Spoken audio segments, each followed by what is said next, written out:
ওয়ালাইকুম রহমতুল্লাহ। ওয়ালাইকুম আসসালাম রহমতুল্লাহ বরকাত। স্যার, জি, আমি পশ্চিমবঙ্গে বলছি। কোথায়? কোন ডিস্ট্রিক্ট? কোচবিহার ডিস্ট্রিক্ট, পশ্চিমবঙ্গের।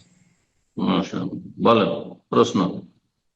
আমার প্রশ্ন হচ্ছে স্যার যে ড্রাইভিং লাইসেন্স ছাড়া গাড়ি চালিয়ে যদি কাউকে কেউ মেরে ফেলে, তাহলে সেই ব্যক্তি কি, এটা কি মার্ডার হবে?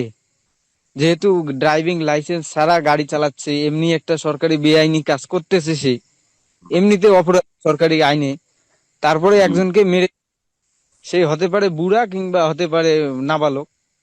হুম। জি, এটাই। তাহলে সেটা কি মার্ডার হবে কিনা আর কি, মানে তিনার ওই ড্রাইভিং লাইসেন্স ছাড়া কেউ যদি গাড়ি চালায় তাহলে প্রথম আল্লাহর নাফরমানি করলো, কারণ আল্লাহ এটা নিষেধ করেছেন। 2 নম্বর, সরকারি আইন অমান্য করলো। দ্বিতীয় গুনাহ করলো। সরকারি আইন, বৈধ কাজের ক্ষেত্রে যেসব আইনগুলি রয়েছে, কোনো পাপ করতে আমাকে বাধ্য করা হয় না, আপনাকে বাধ্য করা হয় না, ভালো কাজ।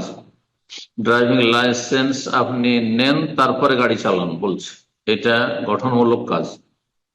এতে মানুষের জীবনের নিরাপত্তা, আপনারও নিরাপত্তা রয়েছে, আর আপনি রাস্তাঘাটে যে গাড়ি চালাবেন সেখানেও অন্যদেরও নিরাপত্তার বিষয় রয়েছে, গুরুত্বপূর্ণ বিষয়। নিজেকে ক্ষয়ক্ষতি থেকে বাঁচান, অন্যকে ক্ষয়ক্ষতি থেকে বাঁচাবেন। সুতরাং আরেকটি গুনাহ করল।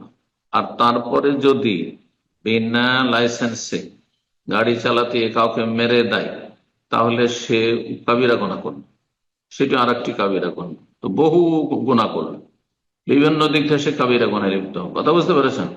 অন্যায় কাজ, হারাম কাজ কখনো করবেন না। মুসলিম দেশে থাকেন, অমুসলিম দেশে থাকেন, সেকুলার দেশে থাকেন, যেখানেই থাকেন না কেন আপনি, হ্যাঁ, কেউ আপনার জুলুম অত্যাচার করলো, আপনার জন্য হারাম কাজ করা বৈধ হয় না, কখন না। কেউ ঘুষ নিচ্ছে, ঘুষ না দিলে ধরেন লাইসেন্স হবে না, তারপরেও আপনি সেখানে আপনি হারাম কাজ করতে পারেন না। আপনি হারাম কাজে জড়াবেন না, অন্যদের হারামের জন্য আপনি হারামে জড়াবেন না।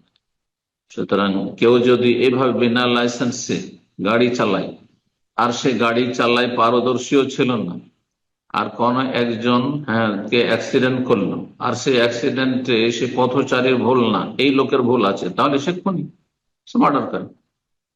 কিন্তু হ্যাঁ, পথচারী অনেক সময় ভুল করে। হ্যাঁ, হর্ন দেওয়া হয়েছে তারপরে শুনছে না, অথবা সেই সময় এভাবে চলতে হয় না, আহ হাইওয়ে দিয়ে এভাবে রাস্তা পারাপার করতে হয় না, পারাপার করছে, তাহলে তারও ভুল আছে, জি, ইত্যাদি। এসবগুলিও খেয়াল রাখতে হবে। আল্লাহ বুঝা তৌফিক দান কর, হারাম নাজাইজ থেকে বেঁচে থাকার তৌফিক দান করুন সার্বিক জীবনে। ইসলাম শুধু 2-4টি ধর্মকর্মের নাম নয়, এই সব মসজিদের সাথে সীমিত নয়, সার্বিক জীবনে ইসলাম পালন করতে হবে। বোঝা গেছে? উদখুলু ফিস সিলমি কাফা, পূর্ণরূপে ইসলামে প্রবেশ করো। আল্লাহ তৌফিক দান করেন।